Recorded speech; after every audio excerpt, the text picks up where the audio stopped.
Okay, this is our daily study of the Mishnah of Pirkei Avot, Ethics of the Fathers, for those who have yard site for tonight, the 9th of Tammuz. Irving Cooper, Moisey Lapidus, Will Oshansky, Randy Osman, and Rebecca Schultz. May their memory be for a blessing. A link to the text of the Mishnah will be in the first comment below. Chapter 4, Mishnah 13. Rabbi Yehuda Omer, Hevi Zahir Batalmud, Sheshiggas Talmud Ola Zadon. Rabbi Yehuda said, be careful in your study, for an error in study is considered like a deliberate transgression. So I always point out, remember that Pirkei Avot was originally directed at rabbis. So this does not mean that the average person who makes an error in Torah study is as if you sinned. I mean, God forbid we thought that, or else no one would want to study Torah because the bar is too high. And, the expression goes, the perfect is the enemy of the good. So I would say better to study Torah and make some mistakes in your comprehension than not to study at all. But the Bartanura points out this is directed particularly at rabbis and rabbinical court judges, that if you make an error in your court case, in the law, of course, that's malpractice. And now you really it's as if you sinned. It's not really as if you sinned, you really did. So in a rabbinical court case, but also a rabbi making a ruling. So I thought of an extreme case. Let's say a congregant asks the rabbi, is this particular item kosher? The person keeps kosher, he wants to know, and it's pork soup. He doesn't know much. So the rabbi says, well, in my studies, I learned that pork is not kosher, but if it's a soup and it's mixed in with other things and you have, carrots there too, then I just assume it's fine. So that's like a comical extreme example, right? Where now you caused that person to sin, you gave them the wrong answer, you didn't realize that pork soup is still just as non-kosher as regular pork, right? Just thinking of sort of a comical example. So it's as if the rabbi himself has transgressed by giving a false ruling based on his misunderstanding of what he learned. Okay, now continuing in the Mishnah, Rabbi Shimon Omer, Shlosha Kesarim Haim, Keser Torah, V'Cheser Kahuna, V'Cheser Malchus, V'Cheser Shem Tov, Ole Al Gabeihem. A beautiful statement. Rabbi Shimon said there are 3 crowns in the world. Crown meaning something that gives you some level of authority, at least in Jewish life or the Jewish community. There's the crown of Torah, meaning Torah scholarship, right, being called a rabbi.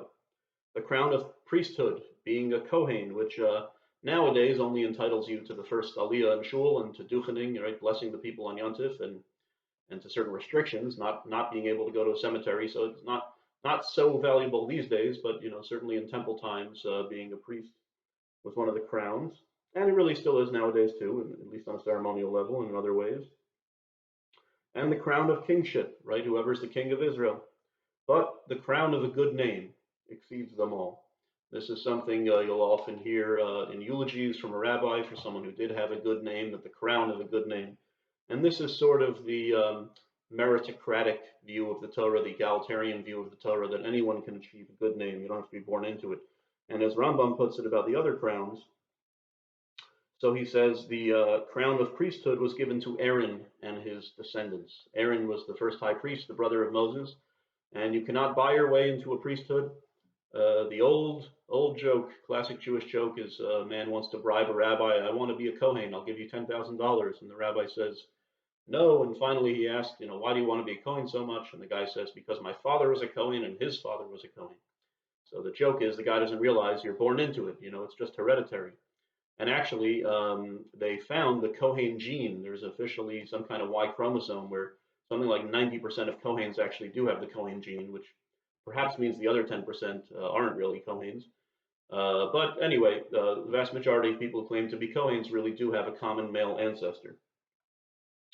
So, okay, so that's a Kohen. You have to be born into that. And then also the kingship was originally open to anyone. So King Saul was the first king, and he was from the tribe of Benjamin. But then eventually King David became the king. And then God promised once David was the king, the legitimate monarchy is only in his sons forever until the coming of Mashiach. Even the future king Messiah will be descended from King David. So the crown of kingship is also hereditary. You have to be from David, and therefore going further back to David from the tribe of Judah specifically, that's the tribe of the monarchy as predicted by Jacob in his deathbed blessing to his sons.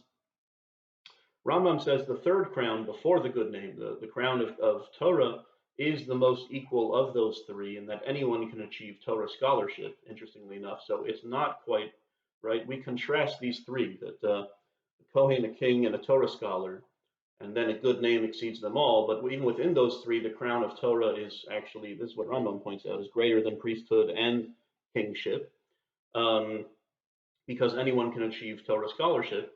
And yet still, why is a crown of a good name even better than all those? Because even Torah scholarship, I mean, you need to have a high IQ, which is actually a bit quite hereditary, studies have found, and you have to have the proper environment, that someone taught you Torah and you had good teachers. And not always someone's fault if they didn't attain the crown of Torah.